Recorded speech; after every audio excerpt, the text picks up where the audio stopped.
Hello,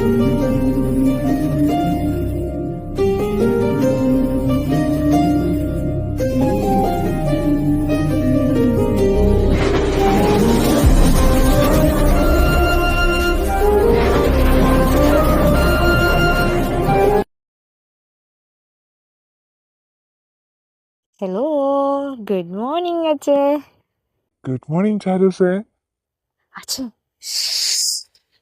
എന്താ ആക്കെ? അച്ഛൻ ഓംകാരനുണ്ട്. അയിന് ഓംകാരം ഉള്ളപ്പോ അച്ഛൻ എന്നെ ചാരൂസെന്ന് വിളിക്കല്ലേ? അതെന്താ? അവനുണ്ടെന്നും പറഞ്ഞ് എന്റെ കൊച്ചിനെ വിളിക്കുന്ന വിളി ഞാൻ മാറ്റി വിളിക്കണോ? അല്ല എരുമേന്ന് വിളിക്കാം. അച്ഛേ എന്തോ ഞാൻ പിന്നെ എന്താ വിളിക്കണ്ടേ നിന്നെ? ഞാൻ നോർമലി നിന്നെ ചാരൂസേ നല്ലേടാ വിളിക്കുന്നേ. പിന്നെ നിന്നെ ഞാൻ എരുമേന്ന് വിളിക്കാൻ പറ്റുമോ? അവനുണ്ടെന്നും പറഞ്ഞ് ഇപ്പം ഞാൻ എന്റെ കൊച്ചിനെ വിളിക്കുന്ന വിളി വിളിക്കാതെ പിന്നെ ഞാൻ എന്ത് വിളിക്കും? എൻ്റെ അച്ഛൻ എൻ്റെ പൊന്നല്ലേ. ഓ, സോപ്പിടാൻ തുടങ്ങി. പറ. അച്ഛേ, അവനുള്ളപ്പം വിളിക്കണ്ട അച്ഛേ. അവൻ്റെ ചാരൂസ് ഞാനാണെന്ന് ഇതുവരെ അവൻ മനസ്സിലാക്കിയിട്ടില്ല. ഞാനായിട്ട് അതിന് ഇടയും കൊടുക്കണ്ട. അവനായിട്ട് കണ്ടുപിടിക്കട്ടെ അച്ഛേ. അതല്ലേ നല്ലത്. ശരി ശരി, മനസ്സിലായി. അപ്പം അവിടം വരെയൊക്കെ ആയി കാര്യങ്ങൾ. അപ്പോൾ ഇനി മുതൽ ഞാൻ എന്താ വിളിക്കണം? രുദ്രക്കുട്ടീന്ന് വിളിച്ചാൽ മതി. ഓ, എന്ത്? അല്ല, രുദ്രമോളേന്ന് വിളിച്ചാൽ മതി. ഓ ശരി മാഡം. അച്ഛേ എന്തോ അച്ഛേ. ഇല്ല, ഞാൻ ചുമ്മാ അറിഞ്ഞ. നീ എന്ത് പറയുന്നു അത് മാത്രമേ വിളിക്കത്തുള്ളൂ. ഓക്കെ. അച്ഛേ, ശിവേട്ടൻ്റെ ശിവ ഉണ്ടായിരുന്നു ഇവിടെ. വിളിക്കണോ മോനെ? ഇല്ല അച്ഛേ, ഞാൻ തിരക്കിയതാ. എല്ലാരും എന്തേന്ന് ചോദിച്ചാ. അവരവിടൊക്കെ ഉണ്ടാവും. ആട്ടെ, നീ എങ്ങോട്ടാ ഈ പോകുന്ന രാവിലെ? അച്ഛേ, ഞാൻ ഓഫീസിലോട്ട് പോവാ. എന്ത്? ഓഫീസിലോ? എന്നാ പെണ്ണെ, നിനക്ക് വട്ട് വല്ലതാണോ? എന്താ അച്ഛേ? അല്ല, ഇന്നലെയല്ലേ നിന്റെ കല്യാണം കഴിഞ്ഞേ? അപ്പോ ഇന്നലെ രാവിലെ ഓഫീസിൽ പോയാൽ അത് ശരിയാണോ? ഓഫീസിലുള്ള സ്റ്റാഫ് നിന്നെ കുറിച്ച് എന്ത് വിചാരിക്കും? അല്ലെ പിന്നെ ഞങ്ങളെ കുറിച്ച് എന്ത് വിചാരിക്കും? പെങ്കൊച്ചിനെ കെട്ടിച്ചു വിട്ടിട്ടും പെങ്കൊച്ചിനായിട്ട് ജോലി ചെയ്യിപ്പിക്കാന്നല്ലേ അവര് വിചാരിക്കത്തുള്ളൂ. അതൊന്നും അവര് വിചാരിക്കില്ല. പിന്നെ എന്തിനാ നീ പോണേ ഇപ്പോ? അച്ഛേ, ഇമ്പോർട്ടൻ്റ് ആയിട്ടുള്ള ക്ലയൻറ്റിനെ ഇന്ന് കാണണം. അപ്പൊ പിന്നെ ഞാൻ പോയില്ലേ അത് ശരിയാവത്തില്ല. അതിനിപ്പോ ഞാൻ പോവാം, അല്ലെങ്കിൽ പിന്നെ ശിവൻ പോവും. ഇല്ല അച്ഛേ, അത് ശരിയാവില്ല. ഇത് എൻ്റെ ഏറ്റവും വലിയ ഡ്രീം പ്രോജക്റ്റിൻ്റെ കാര്യം സംസാരിക്കാൻ പോവാ. അപ്പോൾ ഞാൻ തന്നെ പോകണം. മോളെ, അത് വേണോടാ. പിന്നെ ഞങ്ങള് എല്ലാരും കൂടെ ചേർന്ന് ഒരു പ്ലാൻ ചെയ്തിട്ടുണ്ട്. എന്ത് പ്ലാൻ? അല്ല, നിങ്ങളുടെ ഹണിമൂൺ ട്രിപ്പ്, അതിന്റെ പാക്കേജിന്റെ ഡീറ്റെയിൽസ് വന്നിട്ടുണ്ട്. അപ്പോൾ അത് നിങ്ങളും കൂടെ നോക്കിയിട്ട് വേണം ഏത് വേണമെന്ന് ചൂസ് ചെയ്യാൻ. അച്ഛേ എന്താടാ? അച്ഛേ, അതിപ്പോ വേണ്ട. അതെന്താ? കല്യാണം കഴിഞ്ഞ ഒരു നാട്ടു നടപ്പല്ലേ? ചെക്കനും പെണ്ണും കൂടെ ദൂരെ എങ്ങോട്ടെങ്കിലും ഒരു ട്രിപ്പിനൊക്കെ പോകണമെന്ന്, അവരുടെ കുറച്ച് സ്വീറ്റ് മെമ്മറീസ് ഒക്കെ ഉണ്ടാവാൻ വേണ്ടി. അച്ഛേ, എനിക്ക് പറയുന്നത് മനസ്സിലാവുന്നുണ്ട്. ബട്ട് ഇപ്പോൾ അത് വേണ്ട. അതെന്താന്നാ ചോദിക്കുന്നേ? ഞങ്ങളുടെ ഇഷ്ടപ്രകാരം അല്ല ഈ കല്യാണം നടന്നത്. നിന്റെ ഒരു ദുർവാശി കാരണം മാത്ര. അതും പോട്ടെ, ഇതെങ്കിലും ഞങ്ങൾക്ക് വിട്ടുതാ. കല്യാണമോ ലളിതമാക്കി. ഇതെങ്കിലും നിങ്ങളൊന്ന് ആഘോഷിക്കു പിള്ളേരെ. അച്ഛേ, ഇത് എനിക്കിഷ്ടമല്ലാത്തോണ്ടല്ല. അച്ഛയ്ക്കും അറിയാവുന്ന കാര്യമല്ലേ. ഓംകാരയ്ക്ക് ഇതിനോട് ഒട്ടും ഇഷ്ടം ഉണ്ടാവില്ല. എന്നെ കെട്ടിയത് തന്നെ അങ്ങേർക്ക് ഇഷ്ടമില്ലാഞ്ഞിട്ട് തന്നെ.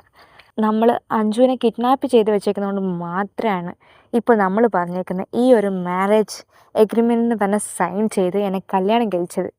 അതും 1 ഇയർ എഗ്രിമെൻറ്റ്. അതല്ലേ ഞാൻ നിന്നോട് അപ്പോഴേ പറഞ്ഞല്ലേ, വേണ്ട മോളെ വേണ്ട. നിന്റെ ഒറ്റ നിർബന്ധമല്ലേ? എടാ, അവന് ഇഷ്ടമല്ലേ പിന്നെ നീ എന്തിന്? അച്ഛേ അച്ഛേ അച്ഛയ്ക്ക് പറഞ്ഞാൽ മനസ്സിലാവുമെന്ന് എനിക്കറിയത്തില്ല. അച്ഛൻ എൻ്റെ കുട്ടിക്കാല പ്രണയമാണ്. അച്ഛൻ എൻ്റെ കൺമുന്നിൽ വെച്ച് മറ്റൊരാൾ അവനെ സ്വന്തമാക്കുമ്പോൾ ഞാൻ ഒരിക്കലും ഇല്ലാതായി പോകും അച്ഛൻ. ഒരു വർഷമെങ്കിൽ ഒരു വർഷം അവൻ്റെ ആ ഒരു സ്നേഹം എനിക്ക് വേണം അച്ഛൻ. അവൻ എൻ്റേത് മാത്രമായിരിക്കണം അച്ഛൻ. ഒരു വർഷം അത് മാത്രം മതി. മോളെ എടാ അല്ല അച്ഛൻ, അച്ഛൻ ഒന്ന് ആലോചിച്ച് നോക്കി. അവൻ്റെ കൺമുന്നിൽ തന്നെ അവൻ്റെ ചാരമുണ്ട്. അവനത് മനസ്സിലാക്കാൻ പറ്റുന്നില്ല. അത് ഏറ്റവും വലിയ പോരായ്മയല്ല അച്ഛൻ. ആടാ അവൻ അവനത് മനസ്സിലാക്കുന്നില്ല. അത് അവന്റെ തെറ്റ്. നിന്റെ തെറ്റ് ഇതിലൊന്നുമില്ല. അച്ഛൻ അതാ ഞാൻ പറഞ്ഞേ, ഇപ്പൊ ഒന്നും വേണ്ട. ഇനി സമയം കിടക്കല്ല അച്ഛേ. അവൻ എല്ലാം മനസ്സിലാക്കട്ടെ അച്ഛേ. അതിനുശേഷം അച്ഛയും നമ്മളുടെ ഫാമിലിയും എല്ലാം ആഗ്രഹിക്കുന്ന പോലെ തന്നെ നിങ്ങൾ പറയുന്നതെല്ലാം കേട്ട് എല്ലാ സന്തോഷങ്ങളും ഞാൻ തിരിച്ചു പിടിച്ചോളാം. അച്ഛൻ എനിക്ക് കുറച്ച് ടൈം താ. അവൻ ശരിയാവും. അവൻ എന്നെ വിട്ട് എങ്ങും പോവില്ല അച്ഛേ. എനിക്ക് ഉറപ്പുണ്ട് അച്ഛേ. അവൻ്റെ കുട്ടിക്കാല പ്രണയിനെ അവൻ ഒരിക്കലും മറക്കില്ല അച്ഛേ.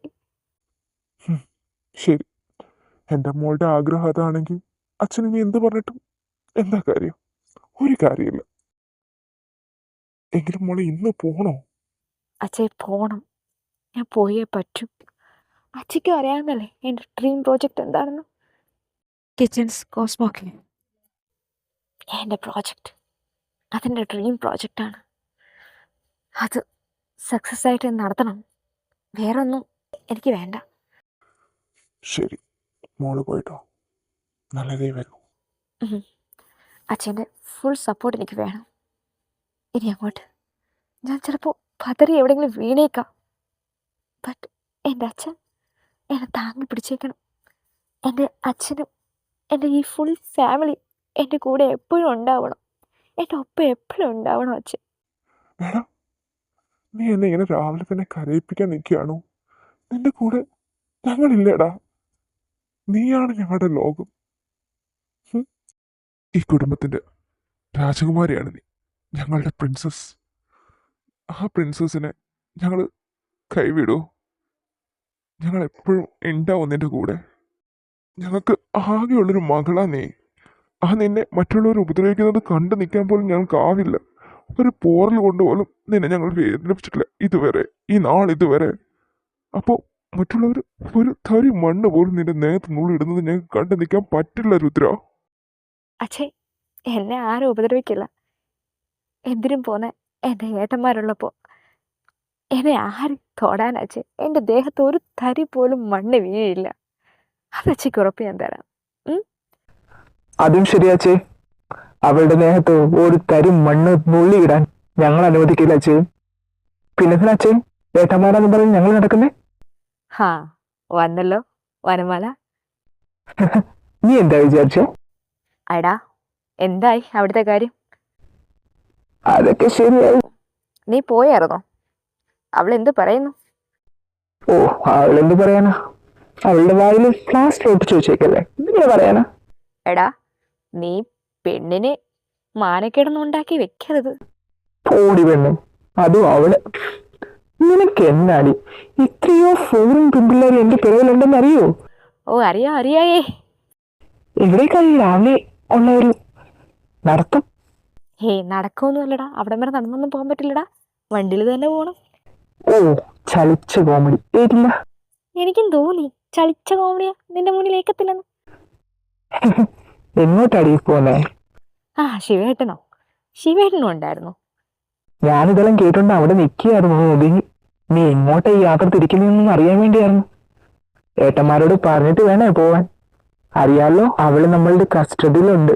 അതുകൊണ്ട് നിന്നെ വെച്ച് ബ്ലാക്ക്മെയിൽ ചെയ്ത് കളഞ്ഞാളെ നമ്മളെപ്പോലെ തന്നെ അവരും ചെയ്യും. അതിനുള്ള ചാൻസ് ഏറെയാ. ഈ ഏട്ടന്മാരുള്ളപ്പോ എന്നെ ആര് തട്ടിക്കൊണ്ട് പോവാനേട്ടാ? അതും ശരിയാ ഏട്ടോ. അവളെ പോലില്ല ഇവള്.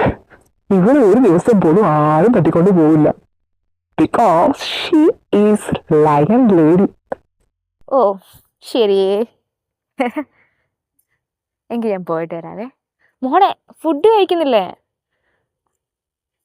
അമ്മ എനിക്കിപ്പോൾ വേണ്ട, ഞാൻ വന്നിട്ട് കഴിച്ചോളാം. ഇല്ലതാ ഈ കോന്തൻ്റെയിൽ കൊടുത്തു വിട്ടാൽ മതി. കോന്നിന്റെ അപ്പൂപ്പൻ. അച്ഛൻ തന്നെ അതിന് മറുപടി കൊടുത്തു. ഞാൻ പോട്ടെ. പിന്നെ അമ്മ എന്താ മോളെ? ഓംകാര റൂമിലുണ്ട്. അവൻ എന്താ വേണ്ടതെന്ന് വെച്ചാൽ ഉണ്ടാക്കി കൊടുക്കണേ. അത് പിന്നെ പറയണം മോളെ. അമ്മ നോക്കിക്കോളാം. ഏട്ടാ എന്താടാ?